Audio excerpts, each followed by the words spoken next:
अच्छा, तो हम क्या कर रहे थे, हमने ये डिस्कस किया कि अभी हम ये एरे को चेक करेंगे, किस तरह से करेंगे ये अभी आपको बताते हैं। अच्छा, यहाँ पे एक सेंटिनल एसवर्ड जीरो एक ये गिवन है, अगर आप ये ना भी दें तो उसमें कोई इशू नहीं है, हम आगे बढ़ते हैं। अच्छा, ये लाइन आ जाती है अब हमारे पास, ठीक है। अच्छा, यहाँ हम मेन प्रोसीजर में जाके लिखते हैं, ठीक है, मूव ईएसआई ऑफसेट एरे। तो ईएसआई रजिस्टर आपके पास क्या करता है, ईएसआई काम आता है स्टोर करने के लिए एड्रेसेस, एड्रेसेस को स्टोर करता है, या इंडेक्स की वैल्यूज को स्टोर करने के काम आता है, ठीक है।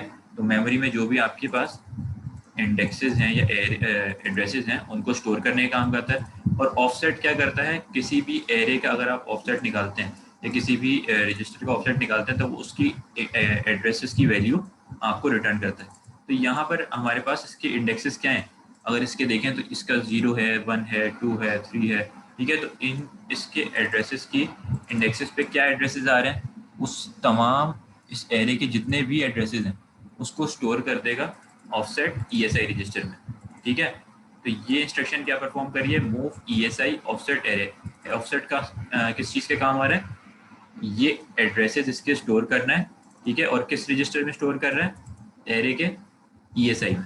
तो ये इसके तमाम एड्रेसेस आपके पास स्टोर हो जाएंगे कि इसका 0 है, इसका 1 है, 2 है, 3 है, कौन से एड्रेस के ऊपर आपके पास वैल्यू स्टोर्ड है एरे के अंदर। तो ये सारे एड्रेसेस आपके पास ईएसआई रजिस्टर के अंदर स्टोर हो जाएंगे। सही है, ये तो हो गई काम, ये तो आप लोग अच्छी तरीके से जानते हैं। अब इसके बाद हमारे पास क्या चीज़ है, अगर हम इसको कॉपी करें और यहाँ पर पेस्ट करें तो हमारे पास ये चीज़ गिवन है, move E C X comma length of array. तो ये चीज़ आप लोग पढ़ चुके हैं, मुझे कोई स्टूडेंट बताए कि लेंथ ऑफ ऑपरेटर जो यहाँ पे गिवन है, ये लेंथ ऑफ ऑपरेटर क्या कर रहा है, क्या ऑपरेशन परफॉर्म कर रहा है, क्या चीज़ रिटर्न करेगा ये।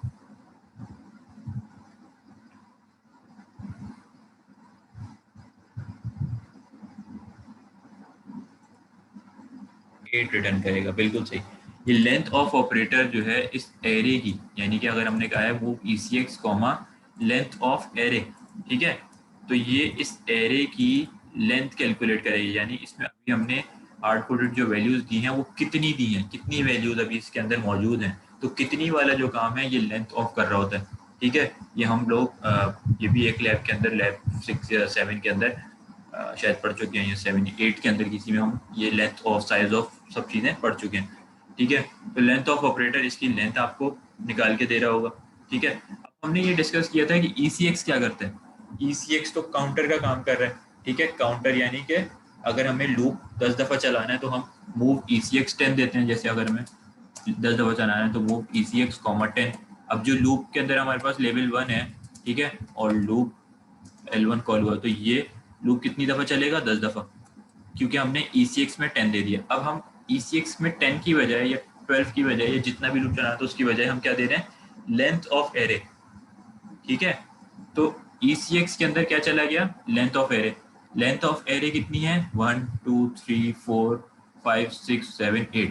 तो हमारे पास जो अब हम लूप बनाने जा रहे हैं वो कितनी दफ़ा चलेगा, 8 टाइम्स, क्योंकि उस ECX में हमने स्टोर कर दी है लेंथ ऑफ एरे। तो 8 दफ़ा चलेगा, और हर एक दफ़ा चलेगा तो इसको स्कैन करेगा, सेकंड टाइम चलेगा तो इसको स्कैन करेगा, थर्ड टाइम इसको स्कैन करेगा, ठीक है। तो सो ऑन, कितनी दफ़ा चल जाएगा ये टोटल, इसकी लेंथ कितनी लेंथ है, 8। अगर इसकी लेंथ बढ़ जाएगी उस हिसाब से लूप चलेगा, जितनी बढ़ जाएगी 20 हो जाए, 100 हो जाए, अगर 100 होगी तो ये हमें 100 रिटर्न करेगा, और हमारा लूप 100 टाइम्स चेक करेगा कि इसमें फर्स्ट पॉजिटिव वैल्यू कौन सी है, ठीक है। अच्छा, ये ऑपरेशन हमने देख लिया, लेंथ ऑफ डिफाइन कर दिया। अब हम क्या करेंगे, यहाँ जाते हैं।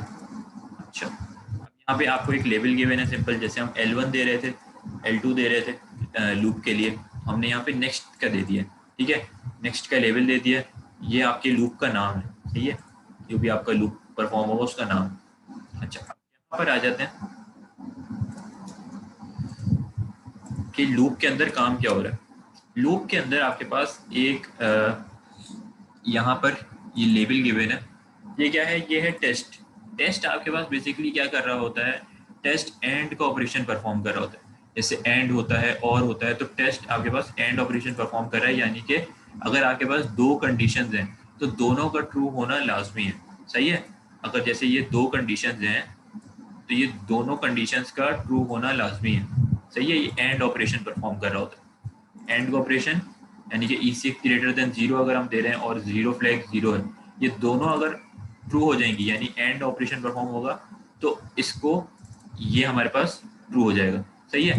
तो ये टेस्ट हमारे पास क्या काम कर रहा होता है, एंड का। और ये टेस्ट हमने किस टाइप का दे दिया है, इसके अंदर जाहिर है कोई 1 या 0 वैल्यू आएगी तो वो हमने वर्ड टाइप का दे दिया। पॉइंटर क्या करता है, पॉइंटर आपके पास बेसिकली ये पॉइंट करता है, ठीक है। अच्छा, पॉइंटर पॉइंटर लिखा हुआ है, पॉइंटर बेसिकली पॉइंटर का काम कर रहा है। और ESI क्या करता है, अभी हमने डिस्कस किया था, ESI के अंदर स्टोर्ड होती है आपकी इसके इंडेक्स की वैल्यू, ठीक है।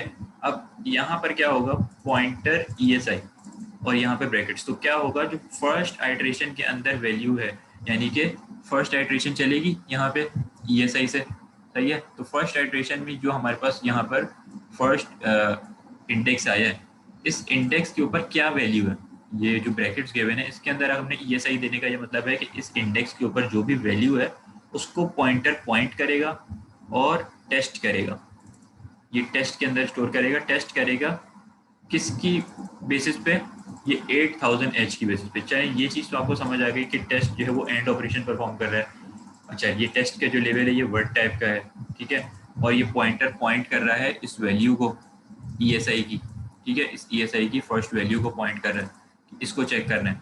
और ये 8000H क्या कर रहे हैं, ठीक है। 8000H आपके पास है यूज़र इनपुट, यानी कि अगर आप यूज़र इनपुट देते हैं 8000H तो इसकी बेसिस पे ये चेक करेगा कि ये इसको इससे मैच करेगा, ठीक है। और टेस्ट करेगा कि आपके पास ये वैल्यू पॉजिटिव है या नेगेटिव है, सही है। ये 8000H लिखा हुआ है यानी कि 8000H का मतलब है कि ये हेक्साडेसिमल वैल्यू है, H से मतलब है ये हेक्साडेसिमल है, सही है।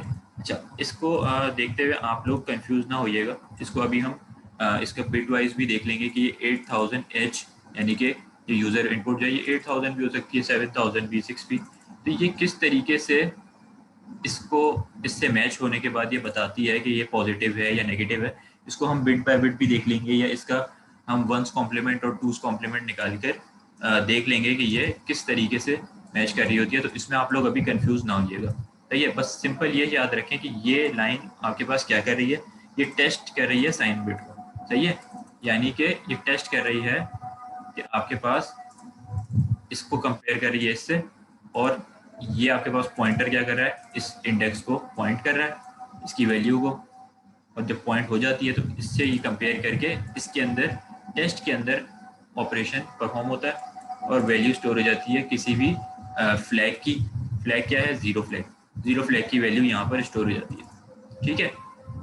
तो ये ऑपरेशन अभी परफॉर्म होगा, अभी हम देखेंगे इसको कि ये किस तरीके से वर्क कर रहा है। तो इसमें आप लोगों ने टेंशन नहीं लेनी, सही है, कि ये 8000 किस तरीके से इससे मैच हो रहा है, ये अभी हम इसका फर्स्ट और टूस कॉम्प्लीमेंट निकाल के देख लेंगे, ठीक है। अच्छा, अभी एक हम लाइन आगे बढ़ते हैं। अच्छा, यहाँ पर ऑपरेशन गिवन है हमारे पास पुश एफडी, ठीक है। पुश एफडी क्या कर रहा है, पुश एफडी क्या कर रहा है, पुश इंस्ट्रक्शन से हमारे जहन में क्या बात आती है कि ये एक मिनट आप लोग वेट कर लें, असल में अजान हो रही है, अजान हो जाए तो फिर हम इसको कंटिन्यू करते हैं।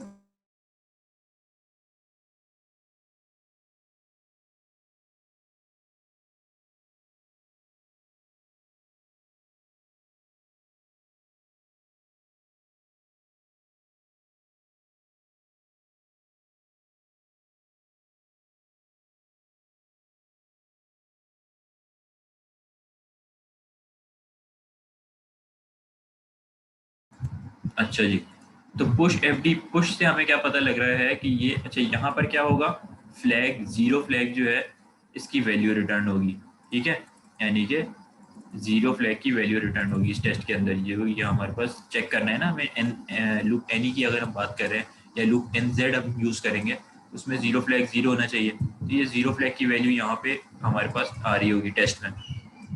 तो जब टेस्ट में आ रही है तो फिर क्या होगा, इस वैल्यू को हम पुश कर रहे होंगे। पुश हमें बताता है कि यहाँ कोई स्टैक ऑपरेशन परफॉर्म हो रहा है। स्टैक में क्या होता है, आप आइदर पुश करते हैं या फिर पॉप करते हैं। तो जो भी फ्लैग की वैल्यू आएगी, जिससे हम ये अंदाज़ा लगाएंगे कि ये वैल्यू पॉजिटिव है या नेगेटिव है। ठीक है, तो उस वैल्यू, उस फ्लैग की वैल्यू, जीरो फ्लैग की अगर वैल्यू आ रही है, उसको क्या करते हैं, push F D. Push F D मतलब है पुश फ्लैग वैल्यू। ठीक है, या पुश फ्लैग डेटा। तो आप स्टैक के जीरो इंडेक्स के ऊपर इसको पुश करवा देंगे। ठीक है, ये आपने पुश करा दी। अब आपने क्या करना है, इसको पुश कराने के बाद एक इंस्ट्रक्शन परफॉर्म होगा, add E S I type. Add E S I type से क्या हो रहा है, यहाँ चले जाते हैं। Add E S I type में क्या हो रहा है, ई एस आई में आपके पास अभी किस चीज़ का इंडेक्स है, इस वाले का, क्योंकि पहला ऑपरेशन परफॉर्म हो रहा है। सही है, फर्स्ट आइट्रेशन में ये ऑपरेशन परफॉर्म हो रहा है। आपने क्या करना है, इसको, इसके यहाँ से पॉइंटर उठा के यहाँ पे शिफ्ट करा देना है, क्योंकि इसके ऊपर तो टेस्ट हो गया। ठीक है, और आपके पास जो भी फ्लैग की वैल्यू आई उसको आपने पुश भी करा दिया स्टैक में। अब स्टैक से हम वापस निकाल के इस वैल्यू को चेक करेंगे कि ये है या नहीं। लेकिन अब हमें पॉइंटर कहाँ शिफ्ट करना है, यहाँ पर। तो उसके लिए हम क्या करेंगे, एड ई एस आई, यानी इस ई एस आई के अंदर टाइप एरे। टाइप क्या कर रही होती है, टाइप मुझे कोई बताएगा कि हमारे पास इस, जैसे ये एस वर्ड है, एस वर्ड की टाइप क्या है। हमने ये एक पिछली लैब में भी डिस्कस किया था कि हमारे पास बाइट की टाइप क्या होती है, वर्ड की टाइप क्या होती है। और जब हम लेंथ ऑफ ऑपरेटर और साइज ऑफ ऑपरेटर पढ़ रहे थे, उस वक्त हमने ये डिस्कस किया था कि टाइप क्या होती है किसी भी डेटा टाइप की। जैसे ये वर्ड है या बाइट है या डी वर्ड है, तो इसकी टाइप क्या है एस वर्ड की, ये कोई बता सकता है मुझे। ये अभी लास्ट हमने एक दो लैब पीछे हमने ये चीज़ डिस्कस की थी, I think second last lab के अंदर, जब हम लेंथ ऑफ और साइज ऑफ ऑपरेटर पढ़ रहे थे। वहाँ साइज ऑफ के अंदर हमने देखा था कि टाइप क्या होती है। तो इस डी वर्ड की या एस वर्ड की टाइप क्या है।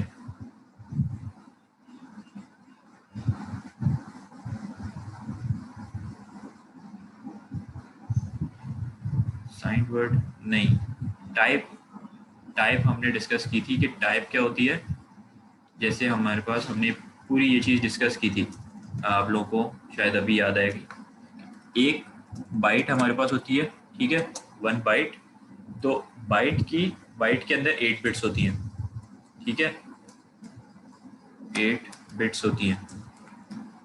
जब बाइट के अंदर 8 बिट्स होती हैं तो उसकी टाइप हमने रख दी है 1, यानी कि 8 बिट से 1 बाइट बनती है। ठीक है, और 8 और 8 16 हो जाए। ठीक है, यहाँ पर हम कह देते हैं 8 और 8 हो गई 16 बिट्स। तो 16 बिट्स से क्या बनता है हमारे पास, एक वर्ड, वन वर्ड। ठीक है, डेटा टाइप है वर्ड, ये हमारे पास किससे बनती है, 16 बिट्स से। जब 16 बिट से बन रही है, इसका मतलब यहाँ पर 8 बिट्स की 1 बाइट है और 16 बिट्स की कितनी हुई, 2 बाइट्स हुई। 1 बाइट इसकी है, 16 बिट की कितनी हुई, 2 बाइट। यानी कि 2 बाइट हो अगर 8 और 8 16, तो हमारे पास एक वर्ड बनता है। तो वर्ड की टाइप क्या हुई, 2। ठीक है, इसी तरीके से 32 हमारे पास बिट्स हों, यानी कि 32 बिट्स क्या होती हैं, डी वर्ड। तो डी वर्ड की टाइप क्या हुई, 4, यानी कि 4 बाइट। 32, तो 4 बाइट्स होंगी, तो हमारे पास क्या बनेगा, एक डी वर्ड बनेगा। ये चीज़ आप लोगों को याद आई, थी ये साइज ऑफ ऑपरेटर पढ़ते हुए कि टाइप क्या होती है, बाइट की टाइप होती है, बाइट की टाइप होती है 1। ठीक है, इसी तरीके से यहाँ पर हमारे पास वर्ड की टाइप होती है 2। ठीक है, इसी तरीके से डी वर्ड की टाइप होती है 4, एंड सो ऑन, क्योंकि एक बाइट, 1 बाइट, ठीक है, में 8 बिट्स हैं। 16 बिट्स की 2 बाइट होती हैं, यानी कि 16 बिट क्या होता है, वर्ड, जैसे कि वर्ड है या एस वर्ड है, दोनों 16 बिट होते हैं। तो 2 बाइट्स इक्वल्स टू 1 वर्ड, और 4 bytes equals to 1 D word. ठीक है, तो 4 बाइट्स, इसकी टाइप है 4, इसकी टाइप है 2, इसकी टाइप है 1। तो हम क्या करते हैं यहाँ पर, जब इसकी टाइप है 2, तो हम इसकी टाइप इसके अंदर ऐड करा देते हैं। ये भी चीज़ हमने देखी थी जब हम डॉलर माइनस लिस्ट से हम उसका साइज कैलकुलेट कर रहे थे या लेंथ कैलकुलेट कर रहे थे, तब हमने ये चीज़ देखी थी कि हमने अगर इसको यहाँ से कर्सर आगे मूव कराना है यहाँ पर, ठीक है, 6 पे, तो हम क्या करते हैं इसके अंदर ऐड कर देते हैं इसकी टाइप है 2, तो हम इसमें 2 ऐड करते हैं इसके इंडेक्स में, तो वो यहाँ चला जाता है। फिर 2 ऐड करते हैं तो यहाँ, अगर ये डी वर्ड टाइप का होता तो हम क्या करते, इसकी टाइप होती 4, तो यहाँ पर क्या होता, इसके एड्रेस में 4 ऐड होता, ये यहाँ चला जाता, 4 ऐड होता, तो यहाँ हम इसको यहाँ से इसका इंडेक्स यहाँ से यहाँ शिफ्ट कराने के लिए क्या कर रहे हैं, ESI के अंदर क्या ऐड कर रहे हैं, इसकी टाइप है 2। यहाँ पर जब ESI में जो भी एड्रेस है उसमें 2 ऐड होगा तो वो यहाँ पर चला जाएगा, फिर ये 2 ऐड होगा तो यहाँ पर चला जाएगा। तो ये काम यहाँ पर हो रहा है, add ESI type of array, यानी इस एरे की जो टाइप है यानी कि 2, ये किस में ऐड हो जाए, ESI में। अगर आपको एक दफ़े शिफ्ट कराना है, फिर सेकंड टाइम ऑपरेशन परफॉर्म होगा तो सेकंड टाइम उसमें इसके एड्रेस या इसका एड्रेस जो ESI है उसमें 2 ऐड होगा तो ये यहाँ शिफ्ट हो जाएगा। तो ये काम यहाँ पर हो रहा है, सही है। यहाँ तक मेरे ख्याल से सबको समझ आ गया होगा। अच्छा, अब हमने क्या कर लिया है, हमने यहाँ पे इसको चेक कर लिया इस लाइन से कि ये पॉजिटिव है या नेगेटिव है, और इसका फ्लैग की जो वैल्यू आई हमने टेस्ट के अंदर स्टोर कर दी, ठीक है। उसके बाद जो भी वैल्यू आई उसके अंदर स्टोर होने के बाद टेस्ट में उसको हमने फ्लैग के अंदर पुश FD कर दिया, यानी कि फ्लैग की जो भी वैल्यू आई उसको पुश करा दिया स्टैक के अंदर। फिर हमने कर्सर यहाँ मूव कर दिया। अब कर्सर यहाँ तो मूव कर दिया, हो सकता है यहाँ पर पॉजिटिव वैल्यू आई हो, अगर पहली ही वैल्यू पॉजिटिव हो तो फिर हम क्या करेंगे, ये जो हमने फ्लैग की वैल्यू पुश कराई थी, अब कर्सर यहाँ पर है लेकिन फ्लैग की वैल्यू हमने जो पुश कराई थी उसको हम दोबारा पॉप करा देते हैं, ठीक है। हम करेंगे पॉप FD। अगर फ्लैग की वैल्यू 0 आई है या 1 आई है तो हम उसको कर देंगे पॉप FD, ठीक है। पॉप FD से क्या होगा, फ्लैग की वैल्यू स्टैक से दोबारा हमारे पास आ जाएगी। अच्छा, एक काम करते हैं हम, एक इसकी वंस कॉम्प्लीमेंट और टूस कॉम्प्लीमेंट निकाल के देख लेते हैं कि ये किस तरीके से वर्क कर रहा हो।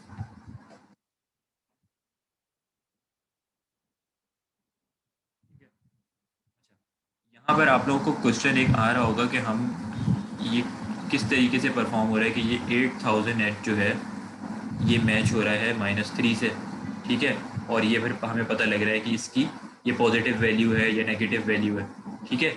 ये काम किस तरह हो रहा है ये अभी हम चेक करते हैं। अच्छा, अगर तो हम एक काम करें कि हमारे पास एक जैसे 3 वैल्यू है, हम ले लेते हैं 3, ठीक है। तो 3 का हमारे पास बाइनरी क्या होता है, अगर हमारे पास ये चीज़ तो आप लोग को पता है ना कि एक निबल जो होती है, 1 निबल जो है उसके अंदर 4 टाइम्स 0 होता है, ठीक है। अब उसमें आप कोई भी, जैसे अगर ये 3 है, ठीक है, ये 3 है, ठीक है, तो ये एक एक हमारे पास मतलब एक डिजिट है, सही है। जब ये एक डिजिट है तो एक डिजिट के अंदर क्या वैल्यू आएगी ये हमें प्रेडिक्ट करने के लिए क्या करना पड़ता है, हमें एक निबल की सारी वैल्यूज यानी कि इसकी 4 वैल्यूज को चेक करना पड़ता है। ये तो आप डेसिमल टू बाइनरी और हेक्सा टू बाइनरी इसके अंदर कन्वर्जन के अंदर देख चुके हैं। तो अगर हमारे पास ये एक 3 है और इसके अंदर हमारे पास एक निबल हुआ जाएगा, ठीक है, एक निबल है क्योंकि ये एक वैल्यू है 3, तो यहाँ पर इसकी हम कौन सी बिट्स को ऑन करेंगे तो हमारे पास 3 बनेगा, ये कोई स्टूडेंट बता सकता है मुझे। ये तो बहुत बेसिक चीज़ है, आप लोग मेरे ख्याल से 4th सेमेस्टर के स्टूडेंट है तो ये सारी चीज़ें पढ़ के आ चुके हैं। 0 0 फरजान ने कहा 0 0 1, ठीक है। हम यहाँ पर क्या करेंगे 0 0 1, क्यों, क्योंकि ये होता है 1 2 4 8, ठीक है, ये रिप्रेजेंट कर रहा होता है 1 को, ये 2 को, ये 4 को, ये 8 को, ठीक है। तो 1 + 2 कितना हुआ 3, तो ये बाइनरी का इसका 3 बन गया।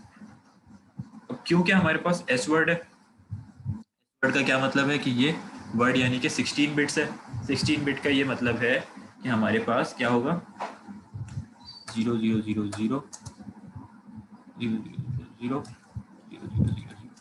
यहाँ ये सबसे लास्ट में चली जाएगी और ये 16 बिट्स आ जाएगी, यानी कि 1 2 3 4 बिट, 5 6 7 8 9 10 11 12 13 14 15 16, 16 बिट्स है, ठीक है। ये हमारे पास वर्ड जो है वो 16 बिट का होता है ना, तो ये 16 बिट्स आ गई। और इसके अंदर सबसे लास्ट के अंदर हमारे पास क्या आ गई वैल्यू 3, ये एक निबल इसका आ गया 3। ठीक है, यहाँ तक मेरे ख्याल से सबको बात समझ आ गई होगी। अच्छा, अब हम इसको मैच किससे करवा रहे हैं? इसको हम मैच करा रहे हैं 3 को 8000 से। जब 8000 से हम इसको मैच करा रहे हैं तो अगर हम देखें 8 का हमारे पास बाइनरी क्या होता है, अगर मेरे पास ये निकल हैं तो 8 का मेरे पास बाइनरी क्या होता है?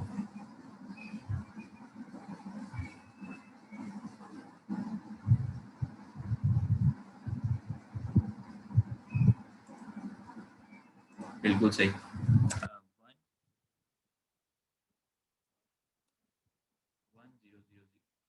1248 है, तो आखिरी 8 वाली जो बेटा हम उसको ऑन कर देंगे तो ये हमारे पास ये बन जाएगा। ठीक है, और अगर हम इसको यहाँ पर एक ज़ीरो ऐड, इसके राइट एक ज़ीरो ऐड कर दें, यानी इसको 80 कर दें, तो हमारे पास यहाँ क्या हो जाएगा 0000। फिर एक ज़ीरो और लगा दें यहाँ पर, क्या हो जाएगा 0000। ठीक है, और यहाँ एक और ज़ीरो लगा दें, क्योंकि ये हेक्सा वैल्यू है, ये हमारे पास एस वर्ड नहीं है, तो हम यहाँ पर क्या कर देंगे 0000। ठीक है, ये चीज़ आ गई हमारे पास। अब हमारे पास क्या है, अब हमें इसको और इसको मैच कराना है। तो ये बात तो मेरे ख्याल से निबल्स वाली तो सबको पता है कि अगर हमें सपोज ये हमारे पास जैसे वेरिएबल है -3। ठीक है, -3 हमारे पास एक एक सिंगल एक डिजिट वैल्यू है। ठीक है, और हम इसको स्टोर करा रहे होंगे सपोज AX के अंदर। अगर AX में हम इसको स्टोर करा रहे हैं तो AX की टाइप क्या होती है हमारे पास 16 बिट, यानी कि 2 बाइट। ठीक है, कि 2 बाइट, 2 बाइट्स कितनी होती हैं 4 nibbles. 4 bytes equals to 2 bytes equals to 4 nibble, यानी कि 4 निबल, एक निबल कितने की है 4 बिट्स। ठीक है, 4 निबल्स कितने की हुई 16 की, तो 16 बिट्स कितनी होती हैं 2 बाइट। तो AX के अंदर हमारे पास क्या होता है 2 बाइट्स। ठीक है, क्योंकि हमारे पास 1 निबल, यहाँ पे लिख देता हूँ 1 निबल, जिस स्टूडेंट को याद नहीं है उसको ये चीज़ याद आ जाए, 1 निबल क्या होती है 4 टाइम्स 0। सही है, अब आप इस एक निबल ये होती है, एक निबल यानी कि ये होती है। ठीक है, तो 4 टाइम्स 0। और जब आप एस वर्ड की बात कर रहे हैं, वर्ड की, या फिर AX रजिस्टर की बात कर रहे हैं, तो वहाँ आपके पास 2 बाइट्स होती हैं, या फिर वर्ड के अंदर 2 बाइट्स होती हैं। सही है, हाँ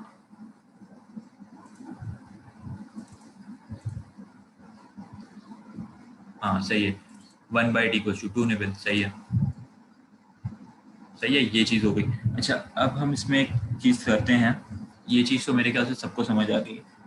हम क्या करते हैं, यहाँ पे इसको रिमूव करते हैं। अच्छा, अगर हम अभी तो ये हम इसको 3 को देख रहे हैं, हमारे पास ये वैल्यू है -3। अब हमें इस -3 को मैच किससे कराना है, ये 8000H से। और उसके बाद हमें ये डिसीजन लेना है कि यहाँ पर जीरो फ्लैग की वैल्यू 1 आएगी या 0, और उसकी बेसिस पे पता लगेगा कि ये पॉजिटिव है या नेगेटिव है। ठीक है, तो यहाँ पर हम क्या करेंगे, अगर ये हमारे पास -3 है, इसने रीड किया -3। ठीक है, जब भी माइनस वैल्यू होती है तो हमें उसको क्या करना पड़ता है, उसको पॉजिटिव करना पड़ता है, यानी कि उसको माइनस वैल्यू को हम ये 8000H से कंपेयर नहीं कर सकते। इससे कंपेयर करने के लिए हमें इसको पॉजिटिव बनाना पड़ेगा। तो पॉजिटिव बनाने के लिए हम लोग हमेशा क्या करते हैं, इसका वंस कॉम्प्लीमेंट लेते हैं। वंस कॉम्प्लीमेंट आप लोग पढ़ के आ चुके हैं, आप लोग ने अगर कंप्यूटर आर्किटेक्चर या और PF की आपने लैब्स और थ्योरी पढ़ी है तो आप लोगों को ये पता होगा कि वंस कॉम्प्लीमेंट, टूस कॉम्प्लीमेंट, बाइनरी के कन्वर्जेंस, ठीक है, नंबर सिस्टम, ये सारी आप लोगों ने पढ़ी हुई है। तो वंस कॉम्प्लीमेंट में क्या होता है, अगर मुझे इस 3000H का वंस कॉम्प्लीमेंट लेना है तो कोई मुझे बता सकता है कि इसका वंस कॉम्प्लीमेंट क्या आएगा? सर जीरोस 1 हो जाएंगे, 1 0 हो जाएंगे। बिल्कुल ऐसा ही है, सारे जीरोस 1 हो जाएंगे। ठीक है, ये 4 1 1 1 1 1 1 और 0 0।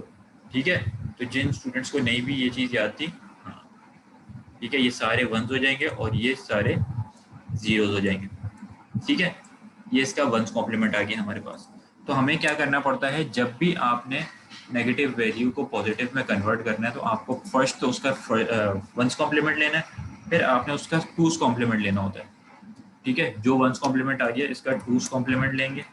ठीक है, तो two's complement of -3 is equals to, अच्छा टूस कॉम्प्लीमेंट किस तरह लेंगे, टूस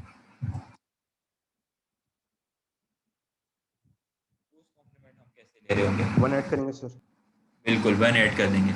इसके अंदर हम एक 1 ऐड कर देंगे। जब हमारे पास ये अगर वैल्यूज़ हैं लास्ट में एक 1 ऐड हो जाएगा, ये 4 1 1 1 1 1 1, ठीक है 1 1, और ये 0 था और आखिरी में 0 था तो उसमें 1 ऐड हो जाएगा तो ये हो जाएगा 0 1। ठीक है, इस तरीके से ऐड हो गया। अब हमारे पास क्या है, अब ये जो -3 थी ये नेगेटिव वैल्यू थी, यहाँ पर हमारे पास ये कन्वर्ट हो गई है पॉजिटिव में। अब हम जब ये पॉजिटिव में इसकी बाइनरी कन्वर्ट हो गई है तो अब हम इसको किससे मैच कर सकते हैं, ये 8000H से।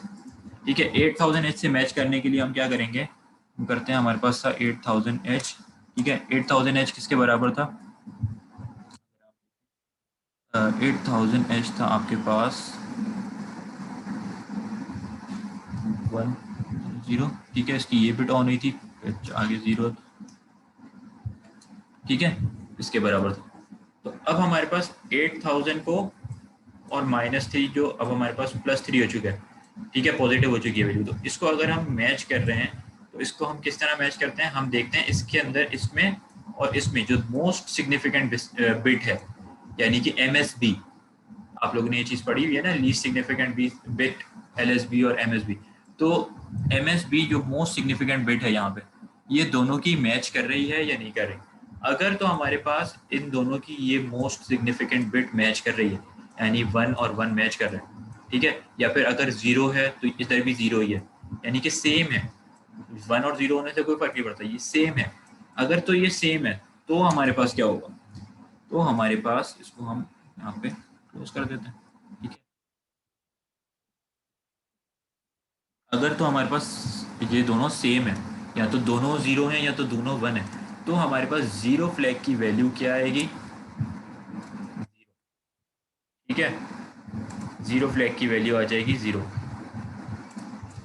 यहाँ पर हमारे पास ये वाली कंडीशन ये ट्रू हो जाएगी, जो हम लूप NZ की कंडीशन परफॉर्म कर रहे थे।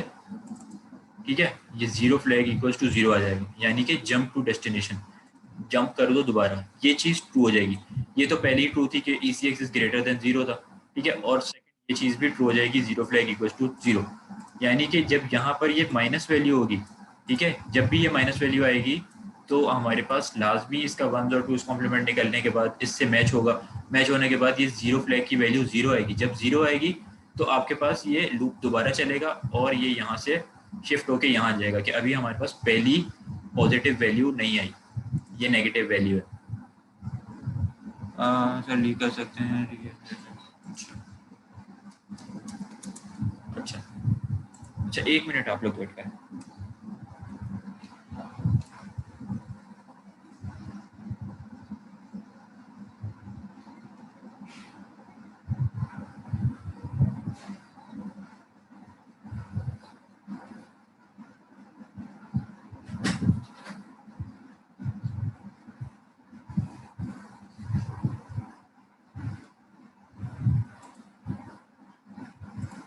अच्छा, यहाँ पर क्या है कि अब आपके पास ये आ गई वैल्यू 0, ठीक है, जब ये वैल्यू 0 आ गई अब आप लोग क्या करेंगे, ये वैल्यू आपके पास 0 आ गई, यानी कि ये कंडीशन ट्रू हो गई। अब आपके पास ये कंडीशन ट्रू होने का मतलब है कि ये हाइड्रेशन परफॉर्म हो जाएगी। ठीक है, यहाँ मैं लिख देता हूँ आपके पास, ये हो गया, ठीक है, ये 0 आने से क्या हुआ, लूप NZ की जो वैल्यू है, लूप NZ की condition if ECX is greater than 0 and 0 flag equals to 0, ये कंडीशन ट्रू हो जाएगी। जब ये ट्रू होगी तो आपका ये एरे दोबारा घूम जाएगा। अब यहाँ पर ये पॉप FD हुआ, पॉप FD के बाद क्या हुआ, ये आपने चेक किया कि ये इसकी वैल्यू 0 थी या 1 थी, जो भी टेस्ट के थ्रू आपके पास वैल्यू आई थी। यहाँ ये सारा ऑपरेशन कहाँ परफॉर्म हो रहा है, ये जितना भी ऑपरेशन है ये इस लाइन के अंदर परफॉर्म हो रहा है, इस वाली लाइन, ठीक है, यहाँ पर। अब यहाँ पर परफॉर्म होने से क्या होगा, यहाँ से अगर हमारे पास अगर तो 0 फ्लैग की वैल्यू आ गई 0, अच्छा 0 फ्लैग इसको पढ़ने का भी तरीका है, अगर 0 फ्लैग की वैल्यू 0 है यानी इसका मतलब है कि ये जीरो फ्लैग वाली कंडीशन फॉल्स हो गई है। ठीक है, फॉल्स होने का क्या मतलब है, जीरो हमेशा फॉल्स होता है और वन हमेशा ट्रू होता है। अगर जीरो फ्लैग वन आ गया, ठीक है, इक्वल्स टू वन है, तो इसका मतलब है कि ये ट्रू है। ठीक है, ट्रू का क्या मतलब है कि यहाँ पर हमारे पास जीरो फ्लैग के अंदर वन आने के मतलब है कि हमारा जो लूप है वो वन नहीं, हमारे पास जीरो रिटर्न कर रहा है। यानी कि जीरो फ्लैग का मतलब है, इसको अगर हम ऐसे देखें, जीरो फ्लैग जीरो आने का मतलब है कि ये फॉल्स हो गई कंडीशन। ठीक है, यानी हमारे पास जीरो नहीं आया, जीरो नहीं आया। और अगर जीरो फ्लैग वन है, वन का मतलब है कि ट्रू हो गई है, जीरो आ गया। ठीक है, ये इस तरीके से आप इसको रीड करेंगे। तो अगर तो जीरो फ्लैग जीरो है, यानी कि जीरो फ्लैग जीरो का मतलब है कि हमारे पास जीरो नहीं आया, वन आ गया। ठीक है, तो ये कंडीशन रन हो रही है, इसलिए हम यहाँ पर क्या चीज़ लगा रहे हैं, लूप एन जेड, यानी कि नॉट जीरो। सही है, लूप जीरो फ्लैग जीरो आएगा तो एन जेड यानी कि नॉट जीरो की कंडीशन ट्रू हो जाएगी। ठीक है, ये चीज़ मेरे ख्याल से सबको समझ आ गई होगी कि जीरो फ्लैग जीरो मतलब जीरो फ्लैग फॉल्स हो गया, और इसका मतलब हमारे पास यहाँ पे जीरो नहीं आया। अगर वन होती इसका मतलब ट्रू है, या फिर जीरो आ गया। ठीक है, तो जीरो आने का मतलब है कि नहीं आए, यानी कि लूप एन जेड यानी कि लूप नॉट जीरो की कंडीशन वर्क कर जाएगी। तो हम यहाँ पर क्या लिखेंगे, लूप नॉट जीरो। ठीक है, एक मिनट, आपके कोड में भी देख लें, यही चीज़ गिवन होगी, या लूप नॉट जीरो नेक्स्ट। ठीक है, यानी कि लूप को कंटिन्यू करें, यहाँ पे जीरो नहीं आया। ठीक है, लूप नॉट जीरो नेक्स्ट। अच्छा अच्छा, ये अब आपके पास लूप चलता रहेगा। जब आपके पास वैल्यू आ जाएगी तो ये वैल्यू आने के बाद आपके पास ये लूप ब्रेक हो जाएगा। अच्छा, अगर तो आपके पास ये वैल्यू पॉजिटिव वैल्यू पूरे में कहीं नहीं आती, सारी ही नेगेटिव वैल्यू, तो क्या हो, फिर जे एन जेड यानी कि जंप इफ नॉट जीरो, तो क्विट पे कर दो। ठीक है, जंप कर दो, जंप नॉट जीरो। अगर ये जीरो आए ही नहीं हमारे पास तो क्या कर दो, जंप करो किस पे, क्विट पे। क्विट हम यहाँ क्रिएट कर देते हैं, एक मिनट, हमने यहाँ कह दिया, एक लेबल क्रिएट कर दिया क्विट का। क्विट में क्या हो रहा है, कॉल वेट मैसेज और एग्जिट हो रहा है। सही है, सिंपल। ये क्विट का हमारे पास लेबल है। अगर वैल्यू पॉजिटिव आए नहीं तो फिर क्या करो, क्विट कर दो। ठीक है, अगर तो आ जाए तो क्या होगा, पॉजिटिव वैल्यू आ जाएगी तो ये लूप ब्रेक होगा, ये इस लाइन को भी छोड़ देगा और यहाँ पर आ जाएगा। ठीक है, यहाँ आने के बाद ये क्या करेगा, यहाँ आने के बाद हमारे पास सब ई एस आई। ठीक है, सब ई एस आई से क्या हो रहा है, सब ई एस आई से क्या होगा, हमने अभी क्या किया था, एड ई एस आई। ठीक है, अगर आप इस लाइन को देखें, add E S I type array subtract करेगा, बिल्कुल सही। सबट्रैक्ट क्यों कर रहे हैं हम, क्योंकि अब हमने अगर जैसे पहली आइट्रेशन चली तो इसके ऊपर काम हुआ, इस पे काम हुआ, उसके बाद हमने इसकी वैल्यू स्टोर की, इसकी जो भी फ्लैग की value I push F D के थ्रू फ्लैग रजिस्टर आपके स्टैक के अंदर। उसके बाद आपने क्या किया, एड ई एस आई, यानी कि इसको यहाँ से मूव कर दो आगे, शिफ्ट यहाँ कर दो, add E S I type array, यानी कि इसकी टाइप, यानी कि इसमें टू ऐड करोगे इसके इंडेक्स में तो ये यहाँ शिफ्ट हो जाएगा। ऐड की थी आपने टाइप इसकी, ठीक है, ESI में, तो ये यहाँ आ गया था। इसका जो भी इंडेक्स है, सपोज जो भी वैल्यू है उसकी, उसमें टू ऐड हुआ था तो यहाँ आ गया था। अब आप टू माइनस करेंगे तो वो पीछे आएगा ना। अगर तो यहाँ पर पॉजिटिव आ गया है, फिर भी आपने इसको शिफ्ट करा दिया, और जब बाद में आपने चेक किया लूप NZ और लूप इससे, और यहाँ पर आपको पता लगा कि भाई ये वैल्यू हमारे पास यहाँ पर ही ट्रू आ गई है, तो आपको क्या करना पड़ेगा, इसको वापस लेना पड़ेगा पीछे। वापस लेने के लिए आप क्या करेंगे, सब ESI, यानी कि इसका ESI जो इसका इंडेक्स है उसमें से सब्ट्रैक्ट कर दो क्या, टाइप, यानी कि टू इसमें से सब्ट्रैक्ट करो। ठीक है, एरे की टाइप में से जब टू सब्ट्रैक्ट होगा तो वापस से आपका ये यहाँ आ जाएगा। और अगर आप इसको चलेंगे तो -3, आप ये देखें कि अगर इसने यहाँ इसको भी रन कर दिया, इसको भी कर दिया, यहाँ भी रन कर दिया, 10 -10 को भी रन कर दिया। अब -10 के बाद इसने 10 को रन किया और यहाँ पर आपकी फ्लैग की कोई भी वैल्यू आई। अब उसने चेक नहीं किया कि ये 0 आई है या 1 आई है, पहले उसने इसको शिफ्ट आगे कर दिया सब ये ESI से। अब यहाँ आने के बाद इसने इस फ्लैग की वैल्यू यहाँ चेक किया, अब यहाँ इसको पता लग गया कि ये हमारे पास पॉजिटिव वैल्यू थी जो पहले आई थी। ठीक है, उसके बाद इसने यहाँ से इसको सब ESI टाइप एरे किया, वापस कर्सर यहाँ आएगा। जब वापस यहाँ आएगा उसके बाद क्या होगा, उसके बाद हम इसको इस वैल्यू को शो करा देते हैं कि भाई हमारे पास पहली पॉजिटिव वैल्यू क्या है, ये यूज़र को ये शो भी तो करवाना है। उसके लिए हम क्या करते हैं,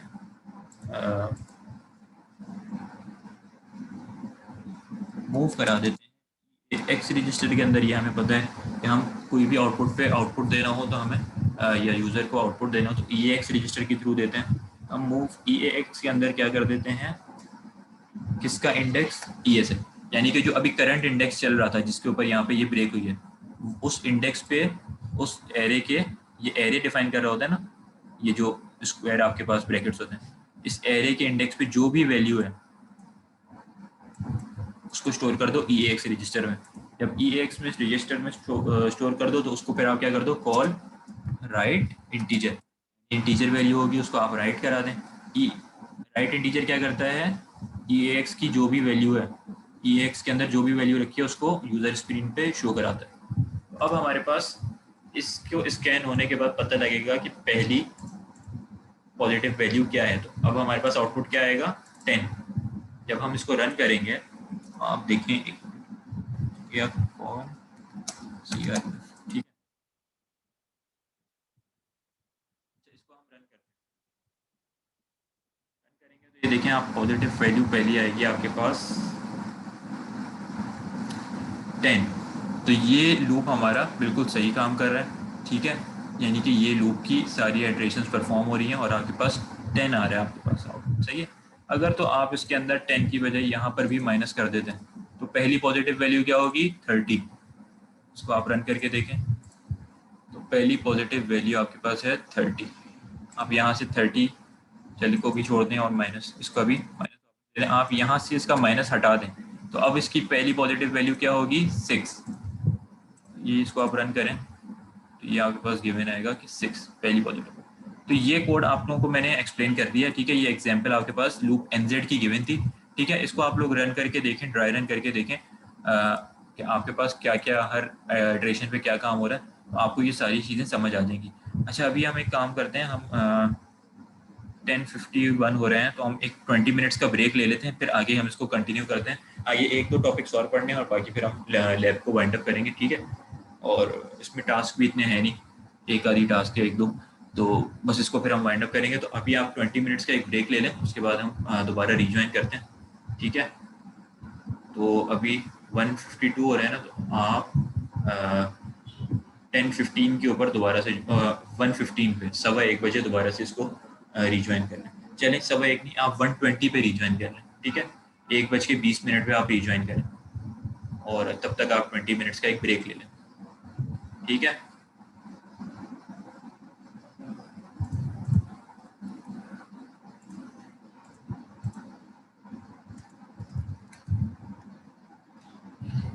सर एक बार कोड दिखा दें।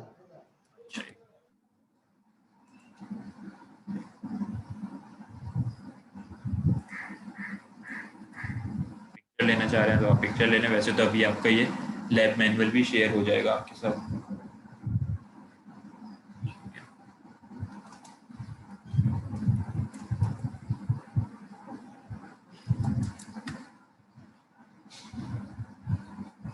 ठीक है, ब्रेक के बाद फिर हम आगे की जो एग्जांपल्स हैं, आगे के टॉपिक्स हैं, उनको कवर करते हैं।